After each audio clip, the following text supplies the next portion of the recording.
जय श्री कृष्ण दोस्तों, life style with God में आपका स्वागत है। दोस्तों, आज हम बात करने वाले हैं देवउठनी एकादशी के बारे में।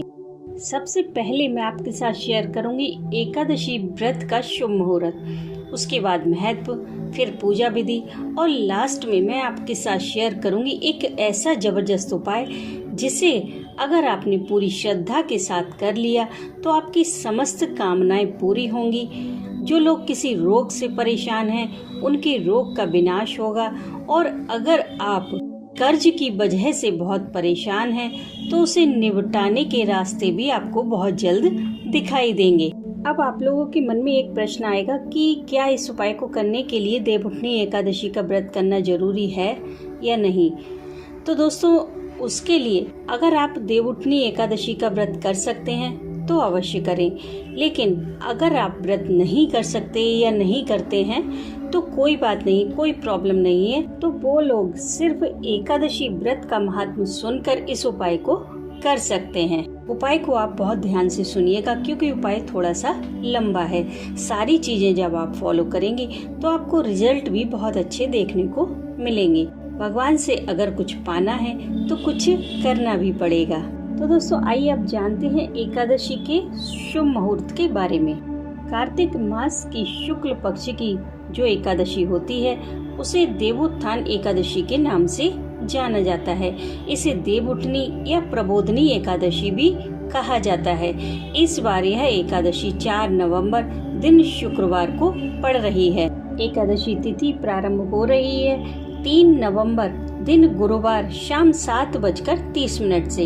एकादशी तिथि का समापन होगा 4 नवंबर दिन शुक्रवार शाम 6:08 पर, और व्रत के पारण का समय रहेगा 5 नवंबर दिन शनिवार सुबह 6:41 से 8:57 तक। तो दोस्तों, उदया तिथि की मान्यता के अनुसार देवउठनी एकादशी का व्रत 4 नवंबर दिन शुक्रवार को ही किया जाएगा। दोस्तों, हिंदू धर्म में एकादशी व्रत का बहुत अधिक महत्व होता है क्योंकि धार्मिक मान्यताओं के अनुसार एकादशी का व्रत करने से भगवान विष्णु की विशेष कृपा प्राप्त होती है और मृत्यु के पश्चात मोक्ष की प्राप्ति होती है। क्योंकि एकादशी व्रत के बहाने प्रत्येक 15 दिन के बाद विष्णु भगवान का विधि विधान से पूजन हो जाता है, उनका नाम जप हो जाता है, जिससे हमारे घर में सुख समृद्धि आती है और नेगेटिविटी दूर होती है। और इसमें कोई शक नहीं कि जहाँ विष्णु भगवान का पूजन किया जाता है वहाँ माँ लक्ष्मी जी स्वयं विराजती हैं, यानी कि वो उस घर को छोड़कर कहीं नहीं जाती। इसलिए आप व्रत करें या ना करें, लेकिन एकादशी वाले दिन विष्णु भगवान का पूजन अवश्य करें।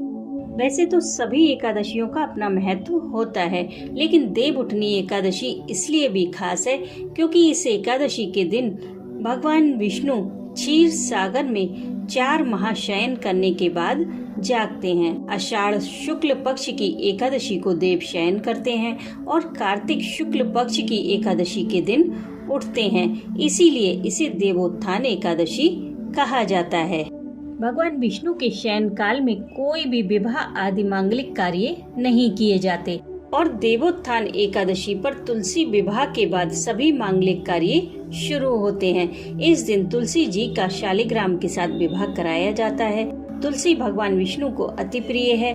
भगवान विष्णु की पूजा में तुलसी को जरूर शामिल किया जाता है, नहीं तो उनकी पूजा अधूरी मानी जाती है। मान्यता है जिन लोगों के यहाँ कन्या नहीं होती उन्हें अपने जीवन में एक बार तुलसी विवाह करके कन्यादान अवश्य करना चाहिए। इससे उन्हें पुण्य की प्राप्ति होती है।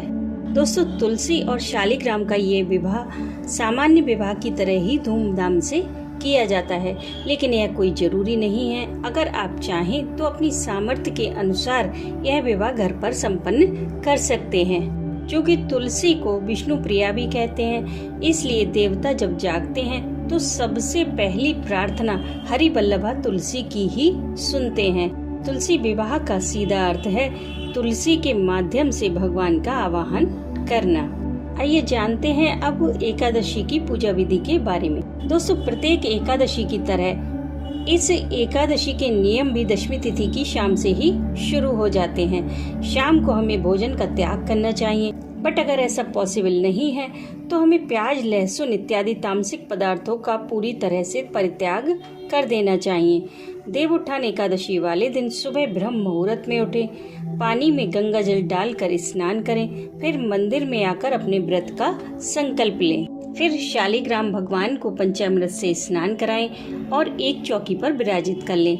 फिर सर्वप्रथम भगवान गणेश का पूजन करें, फिर विष्णु भगवान और माँ लक्ष्मी जी का धूप, दीप, चंदन, पुष्प, अक्षत इत्यादि से पूजन करें। देवोत्थान एकादशी का महात्म्य सुने। अगर आप कर सकते हैं तो विष्णु सहस्त्र नाम का पाठ अवश्य करें और तुलसी की माला से ओम नमो भगवते वासुदेवाय का जाप करें। अंत में आरती करें। शाम को फिर से पूजन करके भगवान को शंख, घंटा आदि बजाकर जगाएं और उन्हें ऋतु की चीजों का भोग लगाएं, जैसे गन्ना, गुड़, सिंघाड़े, शकरकंद इत्यादि। फिर सब परिवार मिलकर विष्णु भगवान की आरती करें। दूसरे दिन भगवान की पूजा अर्चना करने के बाद अपने व्रत का पारण करें, लेकिन पारण से पहले व्रत का दान निकाल दें और दान हमेशा जरूरतमंद को ही दें। फिर उसके बाद भगवान विष्णु को खिचड़ी का भोग लगाएं। अब आपकी पूजा संपन्न हुई। अब आइए जानते हैं उपाय के बारे में। दोस्तों, देवउठनी एकादशी पर हम जो भी पूजा पाठ करते हैं उसका फल हमें कई गुना होकर मिलता है। इस एकादशी के महात्म्य में भी बताया गया है कि इस दिन कोई भी दुर्लभ वस्तु जिसकी प्राप्ति असंभव है, उसकी भगवान श्री हरि से याचना करने पर वह भी हमें प्राप्त हो जाती है। इसलिए आपके जीवन में कष्ट कितना भी बड़ा क्यों ना हो, कैसी भी समस्या हो, धन की हो, रोग की हो या फिर कर्ज की, सभी समस्याएं इस उपाय से दूर हो जाएंगी। दोस्तों, ये 5 दिन की पूजा है जो एकादशी वाले दिन से शुरू होगी। आपको गाय का कच्चा दूध चाहिए। पूजा आपको सुबह करनी है, इसलिए आप दूध एक दिन पहले मंगाकर रख लें और चाहिए आपको थोड़ी हल्दी और एक देसी घी का दीपक, बस। देवउत्थान एकादशी वाले दिन आप सुबह ब्रह्म मुहूर्त में उठें, लेकिन इस बात का विशेष ध्यान रखें कि ये पूजा आपको तारों की छांव में करनी है। स्नान आदि से निपटकर आप एक प्लेट में कुमकुम, अक्षत और एक दीपक रख लें। एक कटोरी में कच्चा दूध ले लें, उसमें थोड़ी सी चुटकी भर हल्दी मिला लें। अब तुलसी जी के पास जाकर आप दीपक जला लें। फिर कच्चा दूध ये मंत्र बोलते हुए तुलसी जी की जड़ में चढ़ाएं। मंत्र है, महाप्रसाद जननी, सर्व सौभाग्य वर्धिनी, आदि व्याधि हरा नित्यम, तुलसी त्वम नमोस्तुते। ये मंत्र बोलते हुए पूरा कच्चा दूध आप तुलसी जी की जड़ में चढ़ाएं। उसके बाद कुमकुम, अक्षत आदि से उनकी पूजा करें और जो दीपक आपने जलाया है वो तुलसी जी के नीचे रख दें। उसके बाद मंदिर में आकर सर्वप्रथम भगवान गणेश का पूजन करें। उसके बाद विष्णु जी और माँ लक्ष्मी जी का पूजन करें। शाम को फिर से विष्णु भगवान की पूजा अर्चना करने के बाद तुलसी जी के नीचे देसी घी के 5 दीपक जलाएं। अगर आपके पास देसी घी नहीं है तो आप तेल के दीपक भी जला सकते हैं, कोई प्रॉब्लम नहीं है। उसके बाद आप तुलसी जी के 8 नामों का उच्चारण करें। ये 8 नाम इस प्रकार हैं: वृंदा, वृंदावनी, विश्व पूजिता, विश्व पावनी, पुष्पसारा, नंदिनी, कृष्ण जीवनी, तुलसी। इसी तरह आप लगातार 5 दिन तक पूजा करें, यानी कि पूर्णिमा वाले दिन तक। दोस्तों, बीच में संडे पड़ेगा तो बहुत से लोगों को प्रॉब्लम होगी कि तुलसी जी में दूध कैसे चढ़ाएं। तो उसके लिए आप सुबह एक खाली कटोरी ले जाएं और दूध ये भाव करते हुए जैसे आप तुलसी जी में चढ़ा रहे हैं तो उस खाली कटोरी में दूध चढ़ा दें। उसके बाद वो दूध फ्रिज में रख दें। दूसरे दिन आप उस दूध को तुलसी जी में चढ़ा सकते हैं, कोई प्रॉब्लम नहीं है। इस तरह आपकी पूजा का नियम भी नहीं टूटेगा। और 5वें दिन यानी कि पूर्णिमा वाले दिन आप सुबह तुलसी की इसी तरह पूजा करें और शाम को भी दीपक जलाएं।